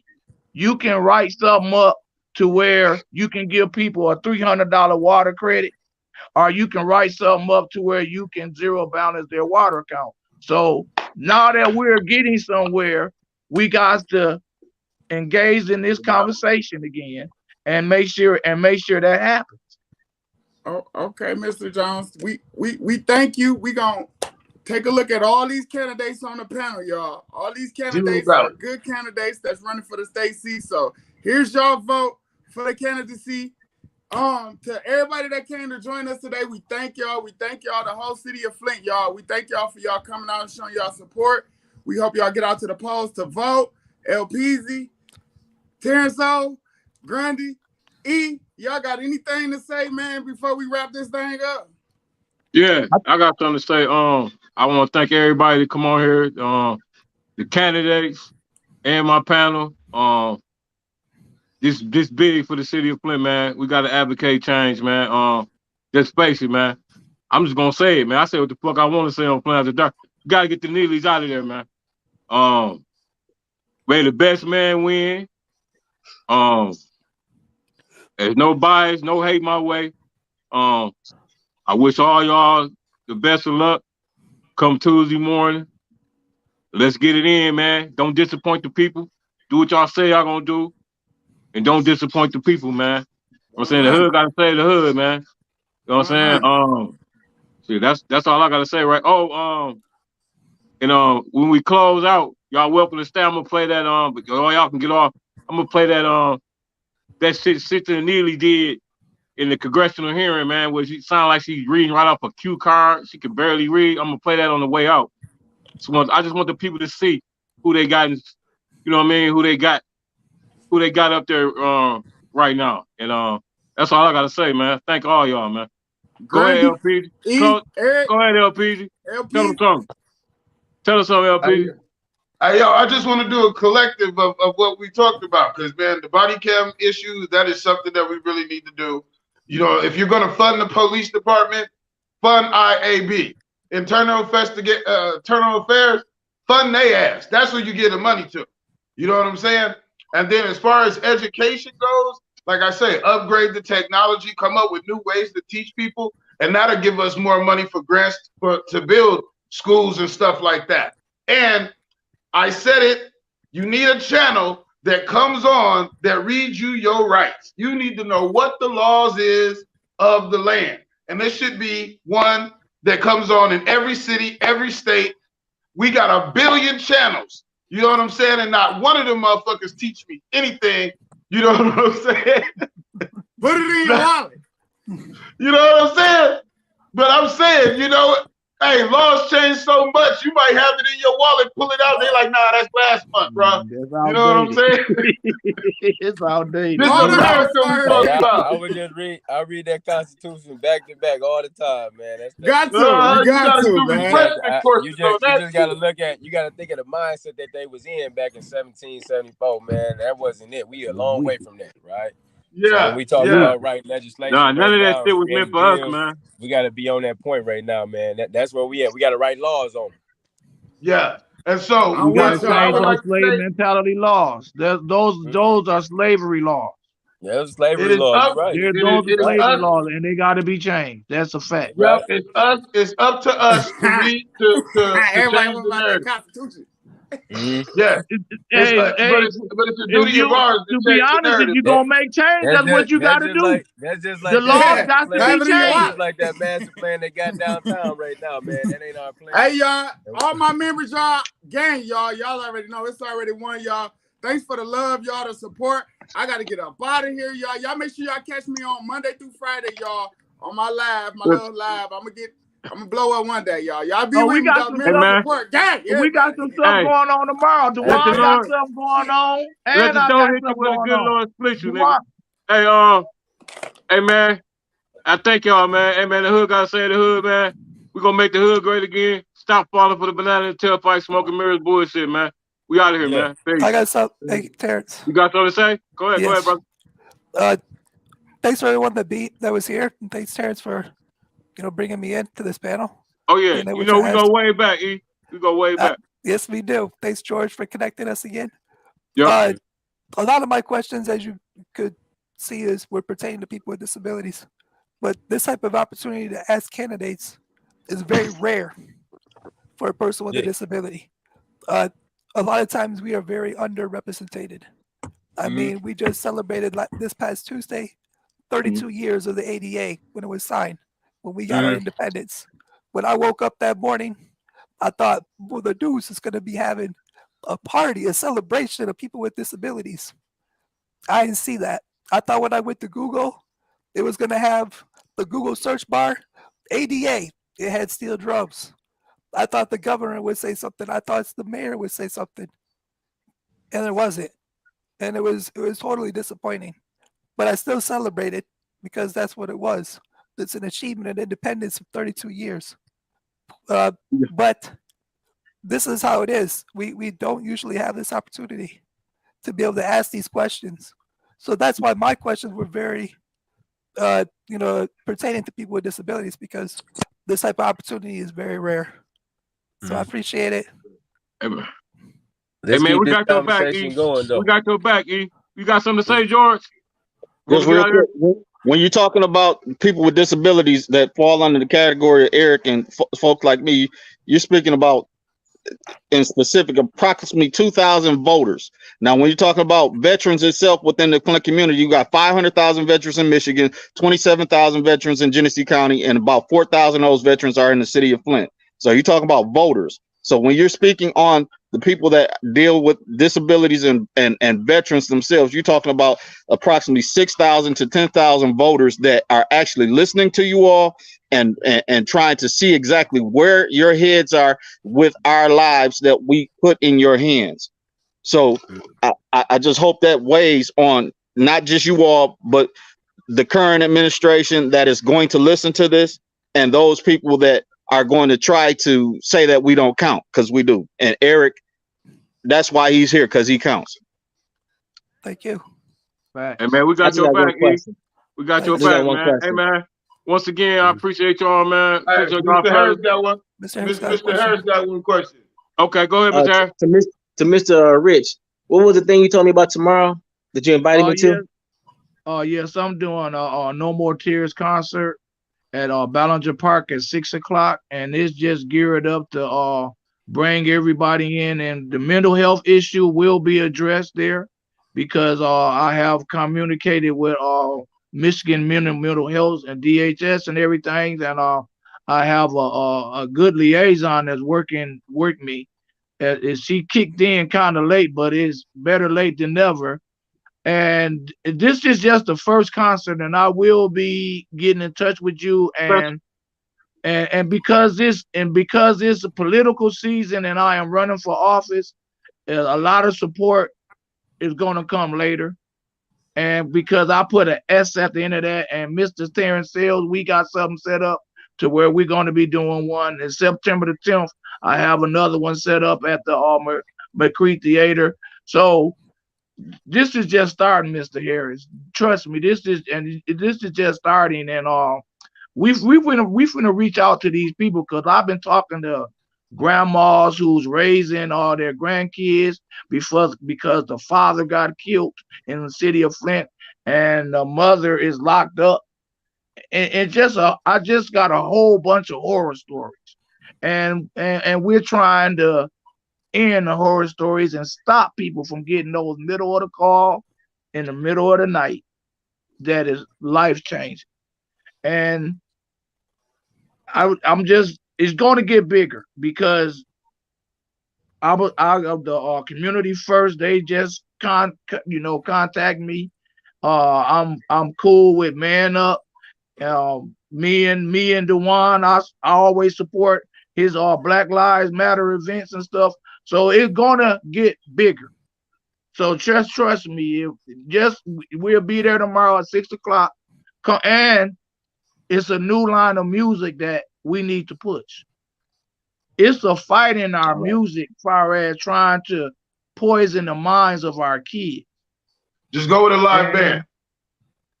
Just go with a live band. You can't lose with get on the jet and come down here. LPZ, and wait a minute, I got rappers on here. What's up with a grand finale of Stop the Violence remix Flint style? What's wrong with that? Yeah, we definitely. I'm quite sure we can come off the top of our domes tomorrow. Yeah, yeah. Hey, I ain't in the city. I'm in Dallas. I'm in Frisco. I'm in Texas. I have to fly up there. You're gonna have to do it. Hey, you're gonna have to do a viral. You're gonna have to do a viral concert for it. Get on the jet, man. Get on the jet. Hey, man. Yeah. I appreciate y'all again once again. I know y'all probably gonna get out of here. Yeah. Shit, man. Hey, appreciate y'all. The hood gotta save the hood. We're gonna make the hood great again, man. Let's get them damn Neelys out of there. Shit. Come out and vote, Flint, Michigan, August 2nd. I ain't gonna tell you who to vote for, but come out and vote. We need y'all to show up. More than 18-20%, man. You know what I'm saying? Can we at least get 25% of the Who got the voters numbers? to come Hey, out? who got the numbers on that? Where you pop out? We come out. We be dedicated. 14% is not gonna do any justice in this community. No. Everybody got a voice. Like if we start voting like that, Flint is 65%. If you look at the demographics of Flint, the street got to vote. We start voting. If the hood start voting, man, we can make some real changes, man. That's where we trying to go ahead and we got to count. We got to count because we do count. I just don't think we got to make our city count. In the past, we never really knew how much we counted.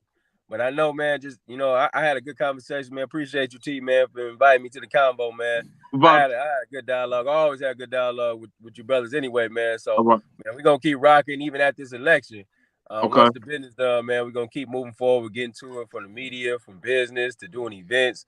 We're just going to slap out like we're supposed to, man. So, and two, I want to let y'all know, man, we got a pop-up day party tomorrow across the street from City Hall. City Hall will be open tomorrow, man. So we got a pop-up day party we'll be doing from 12 to 4. We all invited. We're going to have food and music. It's good to build with each other and just continue to keep, networking. So, man, we all we got. Hey, so is the polls going to be open tomorrow for early voting? Polls going to be open tomorrow, right? The polls will be open for early voting tomorrow. At City Hall. So we encourage everybody, man. Y'all come on down, man. Bring your information, man. We're just going to be networking, vibing. Just creating some energy with us, man, and we're gonna take this thing on out. Open on Saturday? It's open on Saturday? Yeah, tomorrow. From 12 to 4. They open from 12 to what time they open? The one open and close? They open from 9 to 5 tomorrow. So we'll be out there from 12. We'll be out there from 12 to 4, but they open from 9 to 5. Come on out there, man, and get some food, but just bring some folks down, man. We just want to vote. It don't matter who you vote for, man. We just networking. We trying to make a difference, but we're trying to establish some solid leadership around here, man, and move forward. It's called respect. We vote and bring respect to your city. Your vote do count. Your voice must be heard. Vote. We got to change our numbers. We cannot send nobody up there to Lansing without the support of our city. And like he said, we gotta vote. We gotta my goal of it is, if I wasn't running for office, my goal would have been out there trying to get 50% of our population to vote. If we can get 50% of our registered voters to vote, they gotta Gretchen Whitmer can't come down here and tap dance around people. She got to come down here and talk about that $15.8 billion and how much of it she's finna get of the city of Flint. She wouldn't be down here taking. She need to talk about what she's gonna do for that water crisis and holding folks accountable at the state level. And we don't want you to come around here and take pictures and stuff. We beyond that. We need you to come out here and do some work, or you won't be in that position no more. And that's just how we got to be rocking. We won't even let you be, even like the Neelys. We won't even let you be moving around comfortable in the city. That you just selling out. We just can't go for that no more. And I think that's the type of pressure that we putting on, from all sides is what's gonna make the difference for our city. So I'm very, very elated at where we go in the direction. I believe in this. So I just know that we're gonna do some great things, man. I'm proud of all y'all. All right, man. With that being said, man, we out of here, man. Enjoy y'all weekend. Y'all get ready for Tuesday, man. It's going down, man. We out of here, man. Okay. Peace. I'm gonna reach out to you, E. All right, thanks. All right. Peace. Play that clip. Yeah.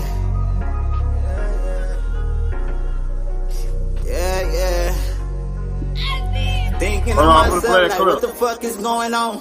Asking God for help, like, what the fuck I'm doing wrong? He ain't giving me no answers. I figured it out myself. Got tired of asking questions. I'm tired of looking for help. Man, I can't win for losing. I'm steady taking these losses. Had to bury green cheeks, same week, two different coffins. Man, that shit traumatized me. To be a partner in this issue.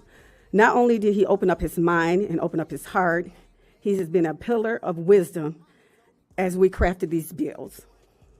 And thanks to my colleagues who came to Flint when we held the press conference on the legislation. It is always great to have my colleagues in my district, especially for an issue that is so near and dear to my community. I would also like to thank all my partners that supported and have worked with me to craft these bills. This issue is not a Democrat or a Republican issue. This is not a liberal or conservative issue. While drive-by shootings in urban areas get a lot of press, these horrendous acts are not limited to urban areas. What we are asking for is not a mandate. It is not an effort to put additional people in prison. Our 4-bill package would simply increase the penalties on people who committed drive-by shootings. Anyone who commits drive-by shootings should be in jail. This is not a mandatory lapse in judgment. This is not someone lashing out in an act of rage. This is concise, planned out murder, and plain and simple. People who commit drive-by shooting does not deserve to be in our community. They must be locked up. Drive-by shootings are intentional, targeting family members, and drive-by shootings are intentional, targeting family members, and these are the acts of revenge. The shooter knows that there are family members in the house or vehicle. They know their actions are putting children in grave danger, and they decide to shoot with ill regards, and in many cases, true innocence is destroyed, and I'm talking about the children. Numerous children have been shot and murdered in my community and throughout Michigan. With these cowardly acts must end. I would like to have Messiah family, who's here with me today and will be testifying. We have Henry, his father. We have Jerry, his grandmother, and Dave, his grandfather, who will be coming up shortly behind me to let you know how this drive-by shooting has affected their family. Thank you.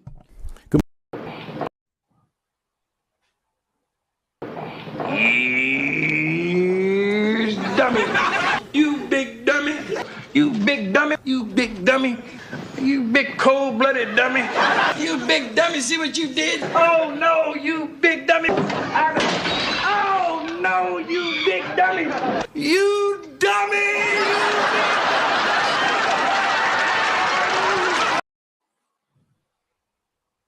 What's that?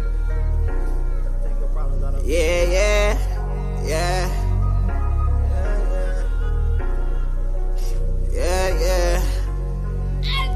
Thinking of myself like, what the fuck is going on? Asking God for help like, what the fuck I'm doing wrong? He ain't giving me no answers, I figured it out myself. Got tired of asking questions, I'm tired of looking for help. Man, I can't win for losing, I'm steady taking these losses. Had to bury greed and chink, same week, 2 different coffins. Man, that shit'll traumatize you when it ain't trying to.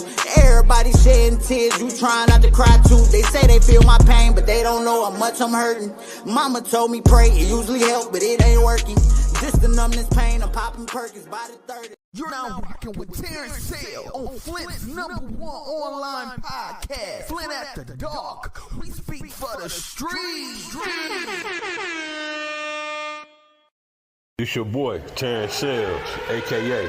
Mr. Speak for the Streets, a.k.a. Big T, and you locked in to the #1 podcast in Flint, Michigan, Flint After Dark. We speak for the streets. With my co-host, L. Peasy. We the new dynamic duo. We speak for the street. Peace.